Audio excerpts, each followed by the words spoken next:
amigos y amigas en el Señor. Nuevamente está con ustedes el hermano Alexander Castellanos, siempre desde la Iglesia de Cristo en la República de El Salvador. Disculpen el atraso que hemos tenido problemas técnicos con el internet. Dios mediante se pueda transmitir toda la clase para hacerlo mejor. Primeramente me quiero referir y agradecer por sus oraciones, porque ha sido publicado que yo he estado enfermo y es una realidad. El día de ayer, repentinamente, yo caí con un dolor en la pierna derecha, el lado derecho, y pues me puse bastante mal al grado que tuve que usar una andadera para poder caminar. Pero gracias a Dios y gracias a todas sus oraciones, durante este día he mejorado notablemente y como siempre les pido sus oraciones. Siempre varias veces he mencionado a través de mis clases que doy que necesito que ustedes oren continuamente por mí porque el cuerpo repentinamente se enferma. Bueno, estamos en la clase número 7 sobre el libro de Eclesiastés y el tema que aquí se trata es: con Dios no todo es vanidad. Y la interrogante de estas lecciones que voy a estar dando es esta: ¿es todo vanidad? Y la respuesta es: sin Dios, sí. Comenzamos a ver ya sobre esta lección en la clase del domingo recién pasado acerca de la prueba de la tesis y nos hicimos la interrogante que es todo vanidad, como una continuación de lo que hemos venido viendo en las últimas 4 lecciones. Vimos que el hombre no ha podido encontrar valor en el placer. Esto está comprendido de los versos 1 al 11 del capítulo 2. Y vimos la parte que corresponde a que la risa, la necedad y el vino tienen éxito, específicamente en los versos 1 al 3. Y hablando sobre estos versículos, hemos visto la primera parte del versículo 3.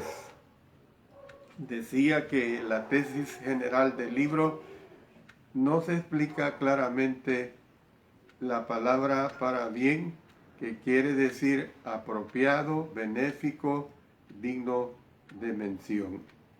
Bueno, voy a continuar ahora con este tema y voy a considerar el subtema que las actividades que no proporcionan la respuesta, actividades que no proporcionan la respuesta. Y esto lo tenemos en los versos 4 al 8 del capítulo 2. Vamos a darle lectura.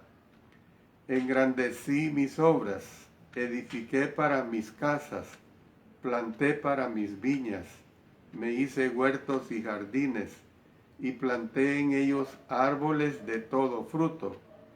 Me hice estanques de aguas para regar de ellos el bosque donde crecían los árboles. Compré siervos y siervas y tuve siervos en casa. También tuve posesión grande de vacas y de ovejas, más que todos los que fueron antes de mí en Jerusalén. Me amontoné también plata y oro y tesoros preciados de reyes y de provincias. Me hice de cantores y cantoras, de los deleites de los hijos de los hombres y de toda clase de instrumentos de música. Volviendo al versículo 4, porque ustedes saben que esta es la forma como enseño mis clases de analizar versículo por versículo. Dice, engrandecí mis obras, edifiqué para mí casas, planté para mí viñas. El predicador engrandeció varias obras. Obras traduce una forma plural que se refiere a proyectos o esfuerzos. Engrandecí quiere decir magnificar o hacer grande. De hecho, eran grandes proyectos. Mencionó varias categorías de obras que realizó, incluidos objetos que construyó u obtuvo para sí mismo.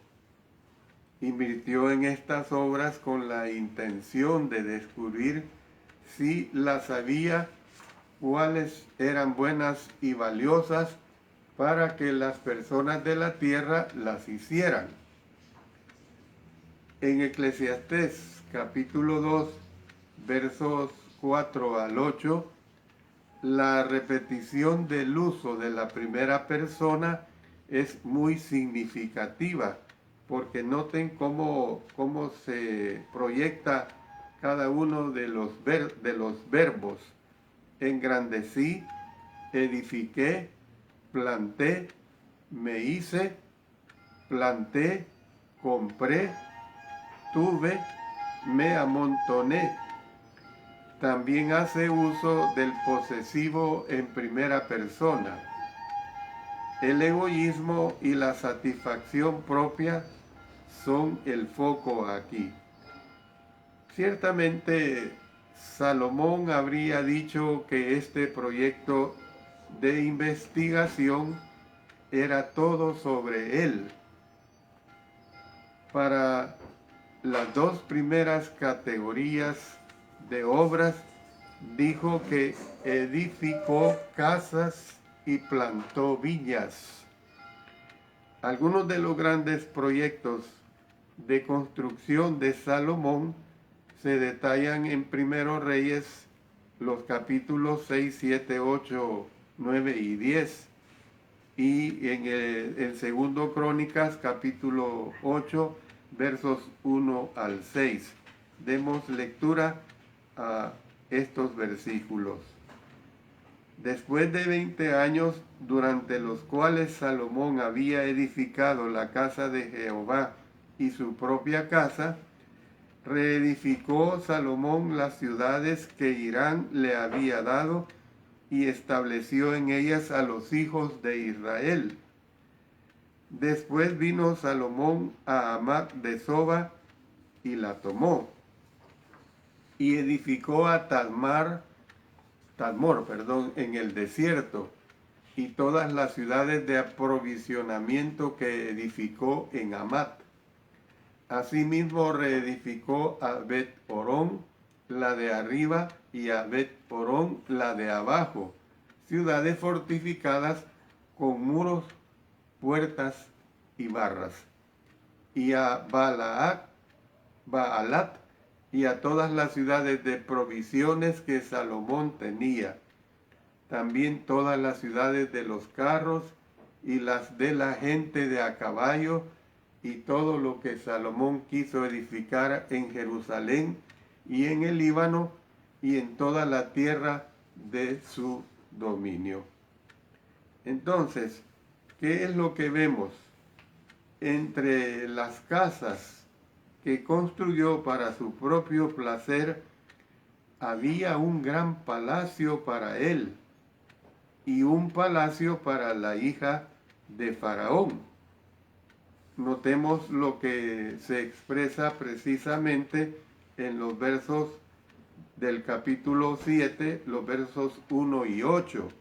Dice, después edificó Salomón su propia casa en 13 años y la terminó toda.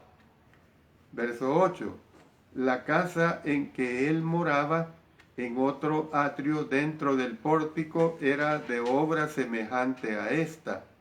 edificó también Salomón para la hija de Faraón, que había tomado por mujer una casa de hechura semejante a la del pórtico. Entonces, las viñas también se mencionan en el libro de Salomón de Cantar de los Cantares.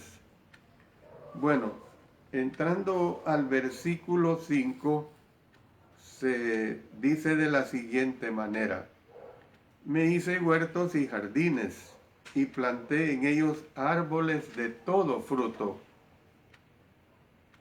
Hizo huertos y jardines para sí mismo.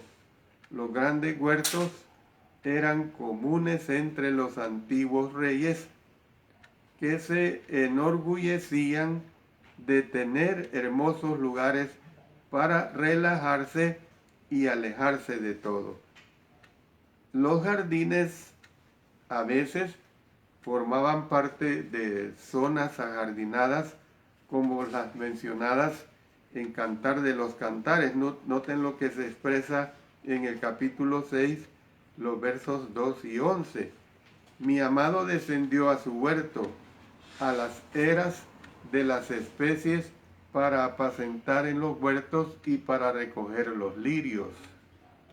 Al huerto de los nogales descendí a ver los frutos del valle y para ver si brotaban las vides, si florecen los ganados. La palabra para jardines es pardes, de donde obtenemos la palabra paraíso. Se plantaron árboles de todo fruto en estas áreas. Luego entramos al versículo 6. Me hice estanques de aguas para regar de ellos el bosque donde crecían los árboles. Salomón también hizo estanques de aguas. En lugar de estanques, otras versiones consignan pozas o depósitos. Nuevamente dijo que los estaba haciendo para sí. Noten el pronombre posesivo. Dice, me hice, enfatizando la naturaleza egocéntrica de estos proyectos. El agua tenía un propósito específico: regar el bosque donde crecían los árboles. Tal empresa requería grandes cantidades de agua.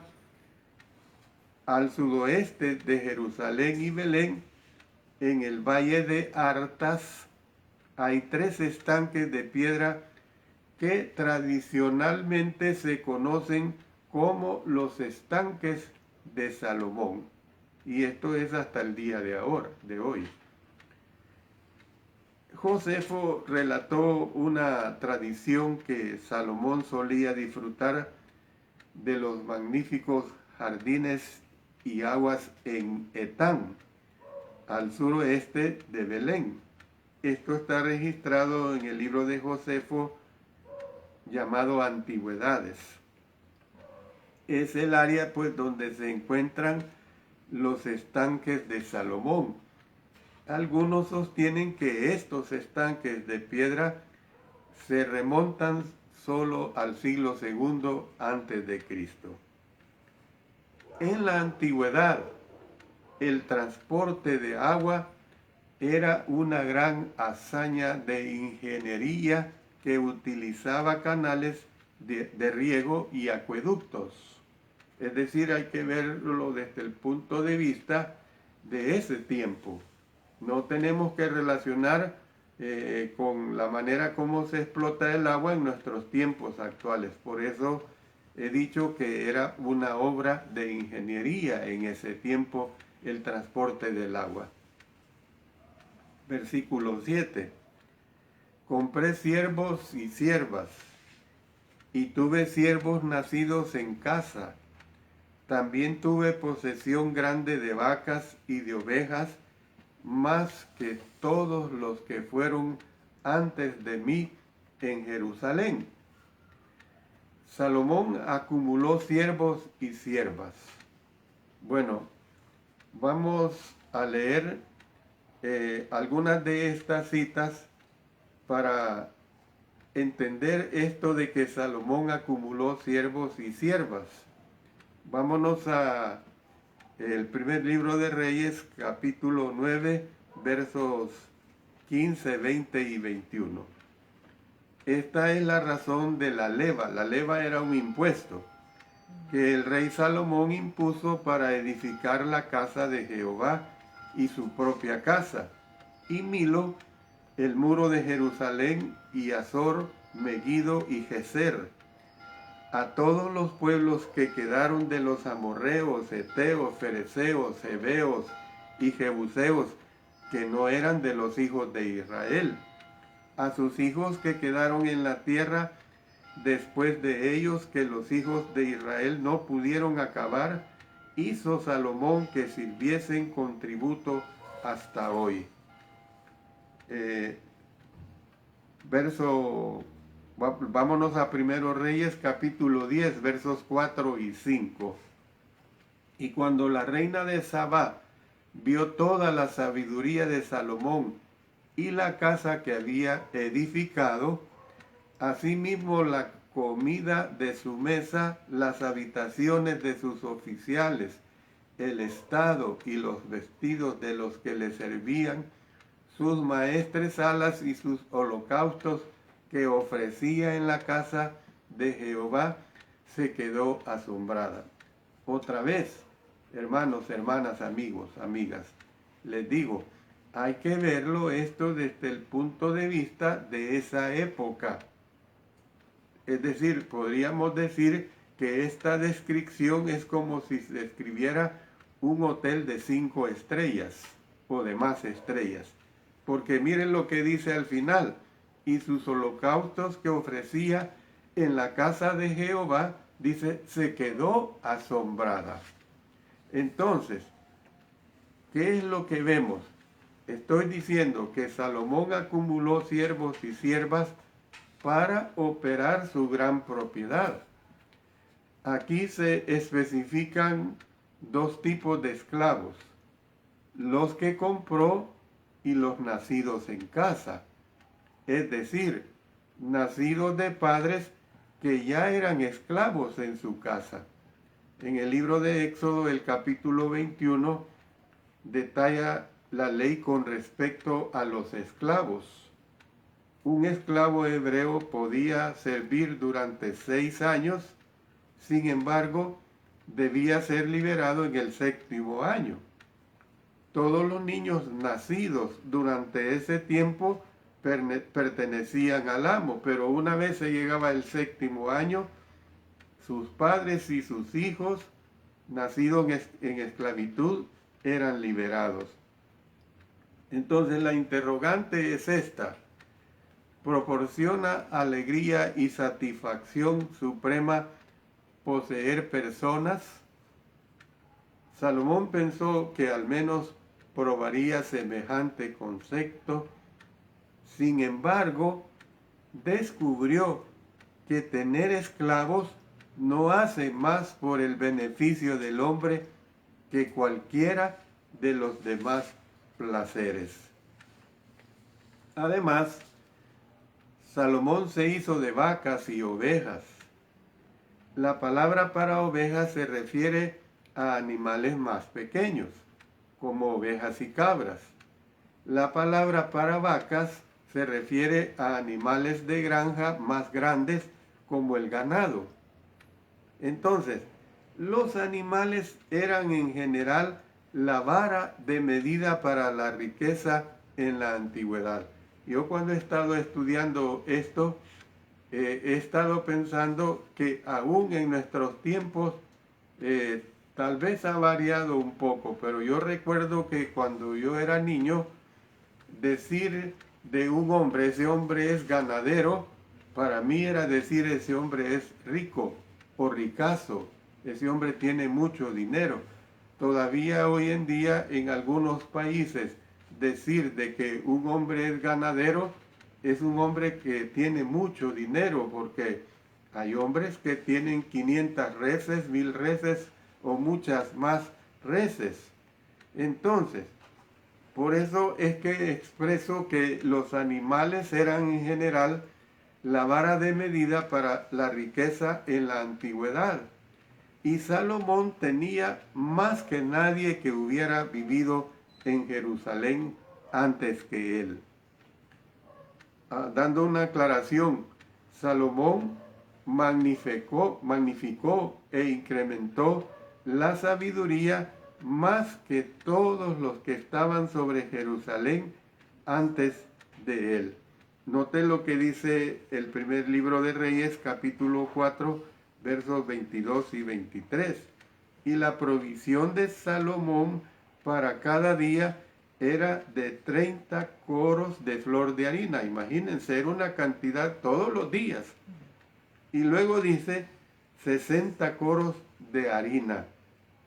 Noten, 10 bueyes gordos todos los días, 20 bueyes de pasto y 100 ovejas, sin los ciervos, gacelas, corzos y aves gordas. Luego veamos primero Reyes 8, 62 y 63. Entonces el rey y todo Israel con él sacrificaron víctimas delante de Jehová. Y ofreció Salomón sacrificios de paz, los cuales ofreció a Jehová. Noten, 22,000 bueyes y 120,000 ovejas.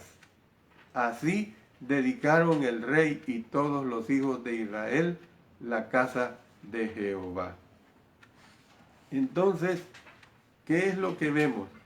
Que Salomón era el hombre más rico de la tierra. Y ahí lo expresa en el libro segundo de Crónicas 9:22.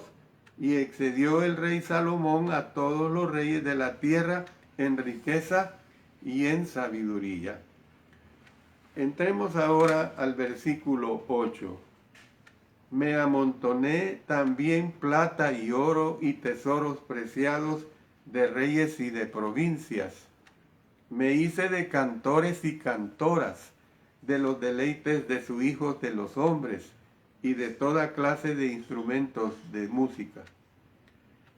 Tener estas posesiones era lo máximo para él.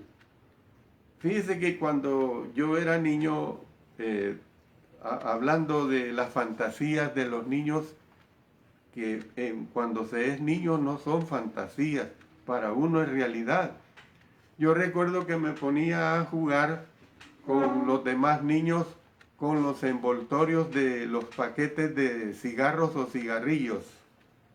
Y de acuerdo a la marca, así, yo no sé cómo, pero se les había dado un valor imaginario y el niño pues trabajaba con este valor imaginario. Recuerdo los envoltorios de embajadores valían apenas un colón, pero no digamos yo tuviera un envoltorio de Camel, ese valía 500 colones y así iba sucesivamente. Entonces, por eso es que tenemos que entender que tener estas posesiones era lo máximo para él en estos tiempos. Si la cantidad de animales que poseía no convencía a alguien de la tremenda riqueza de Salomón, los metales preciosos que poseía lo harían. Habló de poseer plata y oro.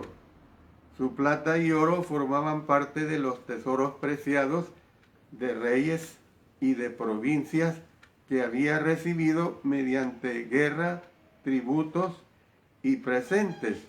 Noten lo que nosotros podemos leer acá yo ya les digo la cita que quiero leer.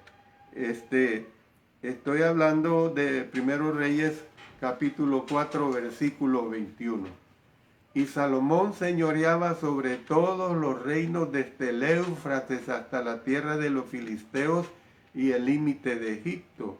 Y traían presentes y sirvieron a Salomón todos los días que vivió. Bueno, también podemos leer En Primero Reyes capítulo 10 vamos a leer varios versículos. Vamos a leer el verso 2, el verso 10, el verso 14, 15, 24 y 25. Y vino a Jerusalén con un séquito muy grande, con camellos cargados de especias. Noten el valor que tenían las especias. Y por supuesto que hasta ahora en día, pero en esa época era superior. Y oro en gran abundancia y piedras preciosas. Y cuando vino a Salomón le expuso todo lo que en su corazón tenía. Y dio ella al rey 120 talentos de oro y mucha especiería y piedras preciosas. Nunca vino tan gran cantidad de especies como la reina de Sabá dio al rey Salomón. El peso del oro que Salomón tenía de renta cada año era 666 talentos de oro, sin lo de los mercaderes y lo de la contratación de especies y lo de todos los reyes de Arabia y de los principales de la tierra. Toda la tierra procuraba ver la cara de Salomón para oír la sabiduría que Dios había puesto en su corazón. Y todos le llevaban cada año sus presentes, alhajas de oro y de plata, vestidos, armas, especies aromáticas, caballos, y mulos.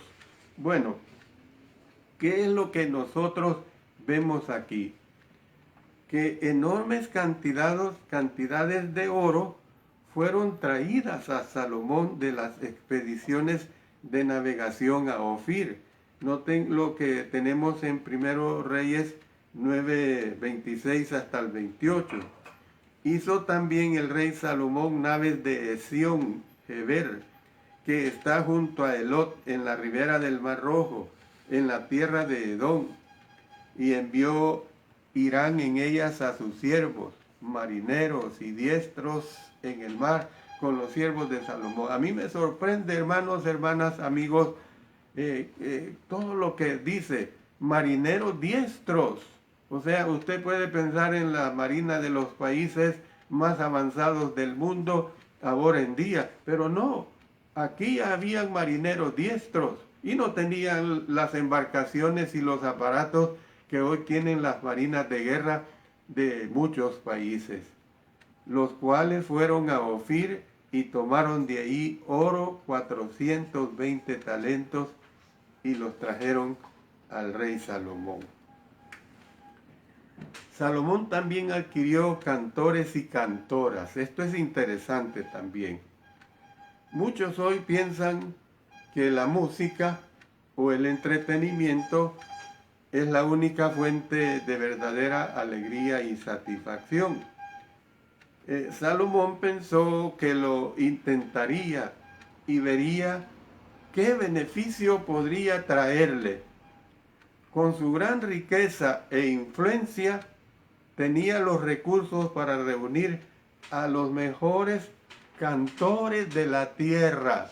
Quiero decir esto, siempre, en todas las épocas, ha habido buenos cantantes, que a lo mejor a usted oye a un cantante del tiempo de Salomón, si fuera posible, y a usted no le gustaría, pero a ellos les deleitaba, a Salomón le deleitaba, y él tenía los mejores cantores y cantoras. No creamos que solamente en nuestra época actual lo existen por todas las tecnologías que hay, y es más, los cantantes modernos, gran parte de su éxito no solo es la voz, sino que es la tecnología que hay y que modula todas sus voces. Bueno, finalmente Salomón abordó los deleites de los hijos de los hombres y de toda clase de instrumentos de música. Noten la traducción de la frase hebrea se debate. Por ejemplo, en lugar de toda clase de instrumento de música, hay una versión que consigna muchas concubinas. Además, es dudoso que los deleites de los hijos de los hombres sean tener una gran colección de instrumentos musicales, basado en el uso posbíblico de la palabra chidak. Ahí es otra versión que dice cofres y cofres, otra versión dice cofre sobre cofre. Ambas versiones entienden que deleites quiere decir lujos. Sin embargo, parece que es mejor aceptar la lectura de la nueva versión internacional. Bueno, ¿qué es lo que nosotros vemos aquí? Que a pesar de la prohibición, de la ley de tener múltiples mujeres, noten lo que dice Deuteronomio 17:17. Ni tomará para sí muchas mujeres, para que su corazón no se desvíe. Ni plata ni oro amontonará para sí en abundancia. Salomón tuvo 700 esposas y 300 concubinas. Ahí lo dice en 1 Reyes 11:3. Y tuvo 700 mujeres reinas y 300 concubinas. Para mí esto es inaudito y realmente es bien difícil comprenderlo, pero así sucedió. Y sus mujeres desviaron su corazón. La concubina en aquel tiempo era una amante o una esposa secundaria. Salomón se sumergió en todos los placeres imaginables. Tenía 1000 mujeres para satisfacer todo deseo sensual. Sin embargo, estas mujeres hicieron que se alejara de Dios. Y yo quiero decir esto. Si vamos a perfección, solamente Cristo es el único que ha existido sin pecado. Todos los grandes hombres de las Sagradas Escrituras, desde Adán hasta llegar a Malaquías, quedémonos en el Antiguo Testamento, fueron hombres que de una u otra manera pecaron, de una u otra manera fallaron, pero siempre la misericordia de Dios estuvo presente. Bueno, veamos el versículo 9. Dice: y fui engrandecido y aumentado más que todos los que fueron antes de mí en Jerusalén. A más de esto, conservé conmigo mi sabiduría. La fase inicial del proyecto de investigación ya estaba completa. Salomón continuó su enfoque egocéntrico, utilizando repetidamente la primera persona del singular y pronombres posesivos en primera persona. Sin embargo, sería incorrecto decir que todo este esfuerzo fue simplemente para pacificar a Salomón. Dejó claro desde el principio que estaba tratando de encontrar respuestas para todos los hombres. Deseaba que todos los demás se beneficiaran de lo que había aprendido. Entonces vemos una situación interesante, pues, que Salomón fue lo suficientemente sabio como para ver la futilidad en todas estas actividades y posesiones. Su afirmación de que conservó la sabiduría indica que había mantenido la objetividad en todas estas actividades. Su inversión en estos proyectos, sin embargo, lo había engrandecido. Había aumentado más que todos los que fueron antes de él en Jerusalén. Las actividades de Salomón le habían ganado una reputación que se notaba a lo largo y ancho. Nadie que lo hubiera precedido o que viviera en ese momento podría igualarlo en sabiduría, igualarlo en riqueza o igualarlo en experiencias. Versículo 10 dice: no negué a mis ojos ninguna cosa que desearan, ni aparté mi corazón de placer alguno, porque mi corazón gozó de todo mi trabajo, y esta fue mi parte de toda mi faena. Preguntémonos, ¿fueron las categorías de investigación en Eclesiastés 2:4 al 8 todo lo que intentó? ¿Podría alguien sugerir un área que obvió o pasó por alto? Salomón dijo: no negué a mis ojos ninguna cosa que desearan. Y usted tiene que entenderlo otra vez, ponerse en el marco de esa época, que unos hemos tenido la oportunidad de ir a otros países y ver las maravillas de otros países, esa es otra situación, pero las maravillas de ese tiempo, esas eran las maravillas, y los deleites de ese tiempo, esos eran los deleites, porque Salomón no pudo tener el alcance de ver lo que está pasando en el año 2021, es decir, las maravillas que hay al año 2021 que hemos llegado. Entonces, no se negó Salomón ninguna gratificación que su corazón pudiera concebir. Dice: ni aparté mi corazón de placer alguno. Es bien claro, ¿lo entendemos? Yo creo que más claro no puede ser. Ni aparté mi corazón de placer alguno.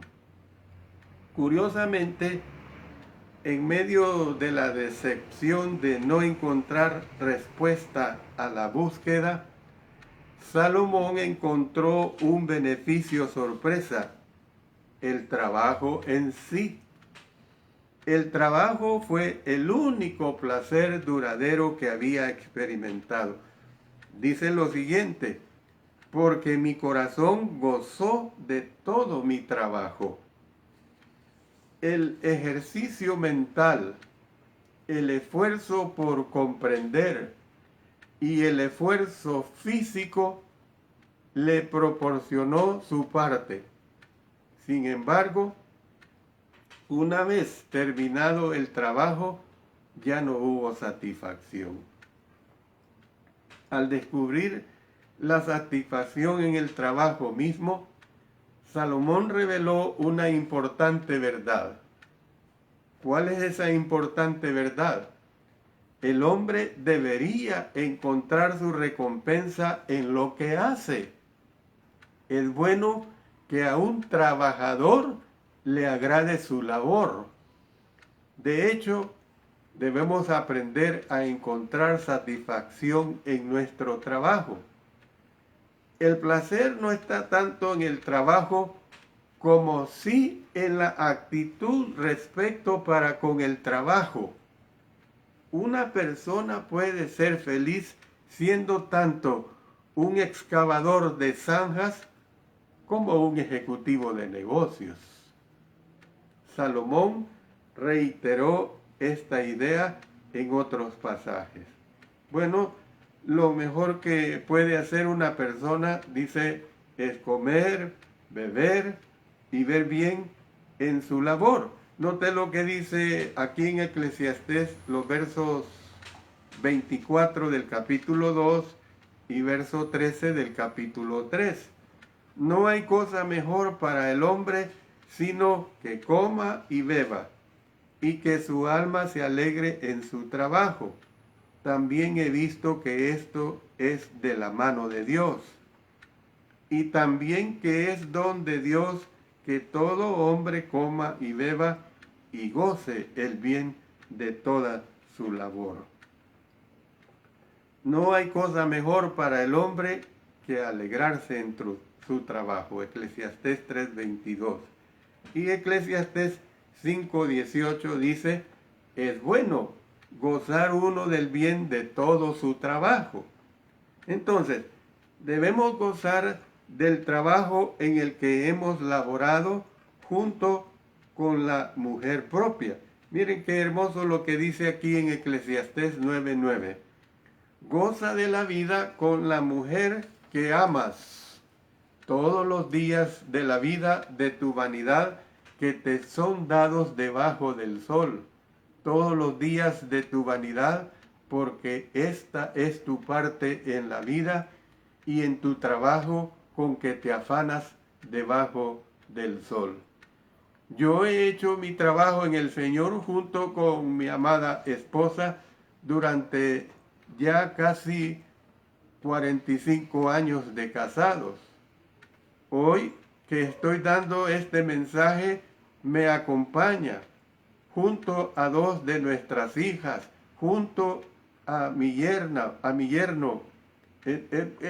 Yo quiero decir que para mí es excelente decir esto, porque cuántos no se lamentan de que hacen la obra sin la compañía de su esposa, o también con la disolución de los hijos, quién sabe, porque no los encaminaron correctamente o porque fueron hijos que por sí solos hicieron la obra como la hizo el hijo pródigo.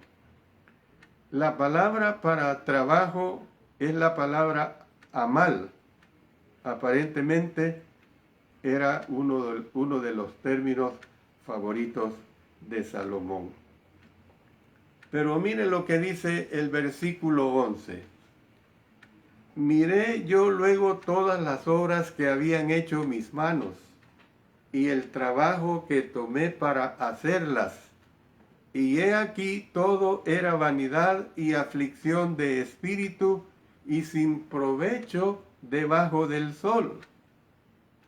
Si bien Salomón recibió cierta cantidad de placer por el trabajo mismo, no obtuvo ninguna ganancia permanente y por lo tanto fue inútil o vano.